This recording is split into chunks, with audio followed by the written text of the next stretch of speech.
Welcome to the debate. Today, we are looking at a map of the world that is rapidly being redrawn. And I don't mean national borders or political lines. I'm talking about the map of belief. We're focusing on the precarious state of religious minorities, specifically the existential crisis facing ancient communities in Iraq, and how these very traditional struggles are colliding with the sudden emergence of AI and religion. And it's a subject that really demands we ask a very hard, very uncomfortable question. Can religious pluralism, the whole idea that different faiths can coexist in the same space, can it actually survive in the face of systemic persecution, demographic collapse, and these legal paradoxes? Or are we simply witnessing the slow-motion erasure of these ancient communities while we, distract ourselves with technology? My position is that despite, this truly severe persecution, religious minorities in Iraq and in the broader region are demonstrating a profound resilience. Through legal frameworks, regional safe havens like the Kurdistan region of Iraq, and the adaptation of tradition. And that includes technology. These communities are finding ways to persist. And my perspective is that structural discrimination, militia violence, and frankly, rigid internal dogmas are causing an irreversible demographic collapse. I believe that what my colleague calls resilience is often just a mask for forced assimilation. And I think we are approaching a point of no return for these ancient faiths. Okay, so let's begin with the landscape itself. We have some fascinating source material today, including a big religion chart that attempts to categorize all of humanity's spiritual life into these neat boxes: Christianity, Islam, Judaism, Zoroastrianism, Baha'i. It admits that oversimplification is unavoidable, but it highlights a fundamental truth. The sheer variety of faiths demonstrates a human necessity for diverse spiritual answers, and nowhere is this historical diversity more evident, yet more threatened, than in Iraq. But is it still a living diversity? I mean, it's becoming a museum piece. I strongly disagree. If you look at the Kurdistan region of Iraq, the KRI, you see a functional sanctuary. We're seeing something pretty remarkable there, a revival of Zoroastrianism. And we aren't talking about a handful of people.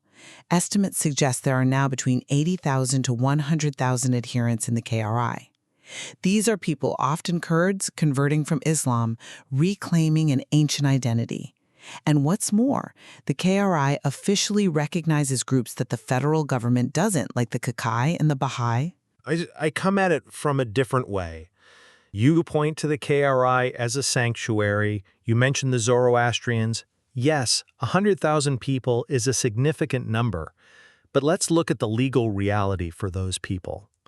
Federal Iraq does not recognize Zoroastrianism. So even in the KRI, these converts cannot register their true religion on their national ID cards. Bureaucracy is slow to catch up with sociology, I'll grant you that. It's not just slow, it's hostile. The application process for a national ID requires citizens to state their religion, and Zoroastrian just isn't an option on the federal level. So you have 100,000 people who are forced to lie to the state. They have to self-identify as Muslims just to access basic rights like healthcare, marriage licenses, or education. That isn't resilience. That is bureaucratic erasure. They're invisible in the eyes of the law. I see why you think that, and the ID card issue is a significant hurdle. But the fact that they're converting anyway, despite that erasure, that speaks to the power of the movement. And we have legal mechanisms emerging that are quite real. I mean, look at the Yazidi Survivors Law. This is legislation that has actually begun paying reparations to survivors of the ISIS genocide. It acknowledges the crime and it provides a pathway to land and a salary. These are tangible pathways toward preservation and justice. Tangible? Let's talk about the tangible reality of the Christians.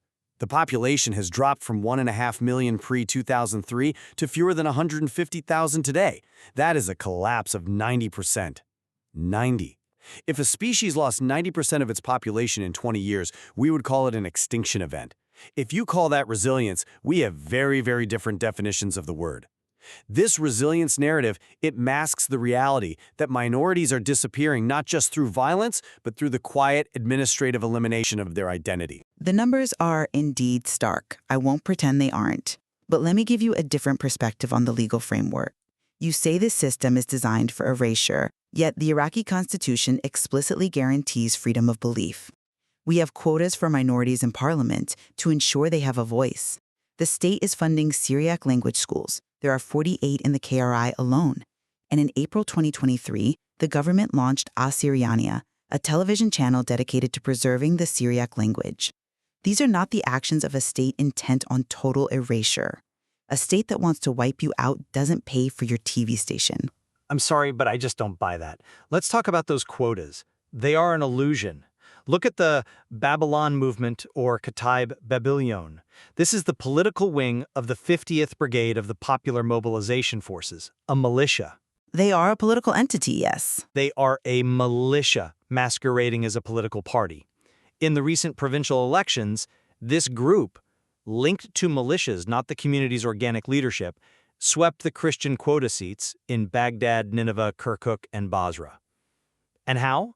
By mobilizing Shia voters to vote for their candidates in the Christian seats. Genuine minority representation is being hijacked by dominant political forces who co-opt these seats. So the quota system has become a tool for the powerful to control the weak, not to protect them. There is certainly political maneuvering, as there is in any democracy, however flawed. But the judiciary has shown it can function. Look at the case of Bishop Azad Maziri in Dahuk. He was accused of blasphemy for a social media post. In many countries in the region, that would be a death sentence or indefinite imprisonment. But in this case, the legal system worked. He was acquitted. That demonstrates that the framework for rights exists, and it can protect individuals. An acquittal in one case doesn't balance out systemic economic destruction. You want to talk about laws? Let's look at the law passed in 2023 banning the import, manufacture, and sale of alcohol. Which is often framed as a public health or religious adherence issue. The alcohol trade is historically dominated by Christians and Yazidis because Islam forbids it for Muslims. This law subjects them to fines of up to 25 million dinars. That's nearly 15,000 British pounds. It disproportionately destroys the livelihoods of these specific communities. And it's not just the law, it's the enforcement. It drives the trade underground, where militia groups control the black market. They extort these businesses, using the law as a bludgeon. Legal protection is irrelevant when your economic survival is criminalized. That leads us directly into the security situation. I acknowledge the economic pressure is intense, but we have to remember where we were just a decade ago. ISIS, or Daesh, has been militarily defeated. The black flag no longer flies over Mosul. And returns are happening. The government is facilitating the return of displaced Yazidis to Sinjar, offering financial support and transportation. In late 2023, we saw nearly 500 Yazidis return from camps in Duhok to Sinjar. That is the definition of resilience, returning to the homeland after genocide. That's a compelling argument, but have you considered the facts on the ground in the Nineveh plains? You say ISIS is gone, but who replaced them?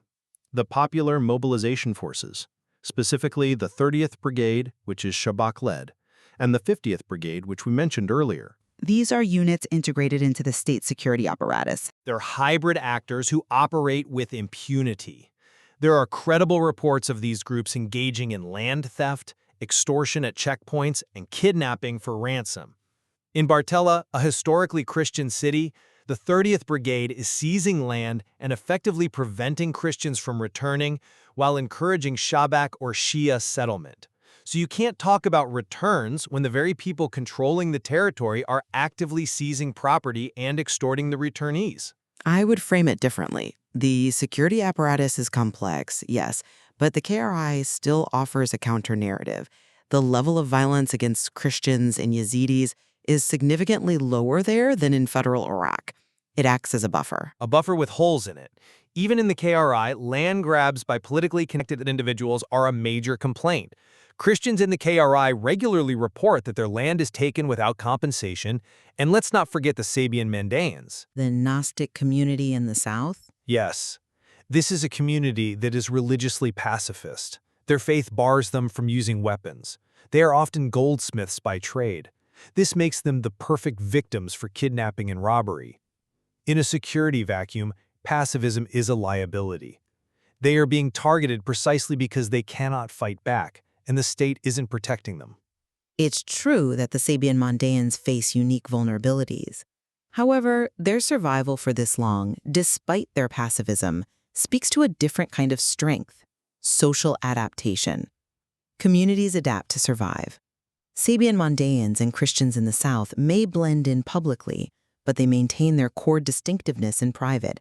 They are preserving the flame of their faith, even if they have to shield it from the wind. I'm just not convinced by that line of reasoning, because blending in this context is actually erasure. We have reports of Christian and Sabian Mandaean women in southern Iraq being forced to wear the hijab in public to avoid harassment. If you have to hide your identity to walk down the street, you aren't free, and you aren't adapting, you are disappearing. But is that disappearing, or is it a strategic survival mechanism that allows the community to persist until conditions improve? It's capitulation to social tyranny. And it's not just external pressure. We have to look at internal dogma. Look at the Yazidi community. They faced a genocide. Thousands of women were enslaved and raped by ISIS fighters. When these women survived and tried to return, they faced a heartbreaking reality. While the women themselves were often welcomed back, the children born of that rape were not. This is an incredibly delicate and painful issue for the community. It is tragic. The religious leadership and the community structure rejected these children. So mothers are forced to choose: abandon your child in an orphanage in Syria or be excommunicated from your people. You cannot call a community resilient when its internal dogma forces a mother to abandon her child to maintain purity. That is an incredibly painful situation. I agree. But we must contextualize it. This is a community under siege trying to maintain its definition in the most brutal circumstances imaginable. And I would point out that the Yazidi spiritual leadership, the Baba Sheikh, made a historic decree welcoming the women survivors back. That was unprecedented in their history. Previously, any sexual contact outside the faith meant expulsion. They changed that law to save their women. That is the very essence of resilience and adaptation. But they didn't save the children. Those children are left stateless, undocumented, and rejected. That isn't resilience. That is a tragedy born of rigid dogma that cannot accommodate the reality of the victim's experience. It is tragic, but it shows that even ancient, closed communities can evolve. And speaking of evolution, this brings us to the intersection of faith and the future. We are seeing a new frontier that might offer a lifeline to these threatened groups: technology. The Universal Life Church material discusses how virtual realities are transforming worship. If physical gathering in Baghdad or Mosul is dangerous, AI and VR allow for sanctuary in the cloud. Sanctuary in the cloud. I mean, you have to be kidding me. I am serious. Think about it. We already see examples like the Sanko robot in Italy or Buddhist robots in Japan reciting sutras. These are precursors. For a persecuted minority in Iraq, where a physical priest might be kidnapped or a church bombed, digital access to the divine is revolutionary. I think you're grasping at straws here. A robot priest is not a community. A Zoom call is not a sacrament. This is a fad, or worse, a dystopian substitute for the protection of a physical community. And there is a darker side to this. The material mentions AI fatwas. The use of algorithms to determine religious ethics? Exactly. If we start relying on algorithms to determine religious ethics, we are at the mercy of the data those models are trained on. And that data often reflects majoritarian biases. An AI trained on the internet is likely to further marginalize minority interpretations of sacred texts, not protect them. If you ask an AI about a specific, nuanced point of Kakai theology, it might just give you the Sunni or Shia interpretation because that's what is most prevalent in the data. That's an interesting point. Though I would frame it differently. For the solitary believer, let's say a convert from Islam to Christianity in Basra, who faces the very real threat of an honor killing by their tribe if they are discovered, a physical community is a death sentence. For that person, an AI connection, an online ministry, a digital scripture is the only safe link to the divine. It's not about replacing community. It's about survival for the isolated. Technology offers a way to bypass the checkpoint, bypass the militia, and bypass the societal judgment. But it leaves them alone. It atomizes them. A faith of isolated individuals staring at screens is not a civilization. It's a scattered remnant. It is a remnant that survives. And as we've seen with the resurgence of Zoroastrianism, ideas can catch fire and rebuild communities even after centuries of suppression. That revival was largely fueled by social media, by people connecting over shared history before they ever met in person. Which brings us to our conclusion. When I look at the evidence, the policy note, the demographics, the reports on the ground, I see a trajectory that points one way. No amount of technology or constitutional paper can fix a broken social contract. The Jews of Iraq are practically gone. Estimates say fewer than a handful remain. The Baha'is are criminalized by law with 10-year prison sentences just for practicing. The Christians are in free fall. The future for these groups in Iraq looks like extinction or total assimilation. They are being squeezed out by the state, by the militias, and by society itself. I see the darkness in the data, but I also see the light in the reaction. The numbers are grim, yes, but the spirit of these faiths is reacting dynamically. We see it in the resurgence of Zoroastrianism among Kurds who are rejecting extremism and seeking their roots. We see it in the Yazidi survivors' law, a legal first. We see it in the digitization of worship that crosses borders. The map of faith in Iraq is changing. It is morphing, but it is not vanishing. The human need for diverse spiritual answers, as shown on that big religion chart, is stubborn. It persists. It persists perhaps in the diaspora or in the cloud, but on the earth, in the land of the two rivers, the roots are being pulled up. And yet, new seeds are being planted, even if they are digital ones. We must agree, however, that the definition of a religious community in Iraq is being forced to evolve rapidly under the twin pressures of persecution and technological change. Indeed. It leaves us with the question, what truly sustains a faith? Is it the safety of territory, which they are losing? Or is it the portability of belief, which they are mastering? Thank you for listening to The Debate.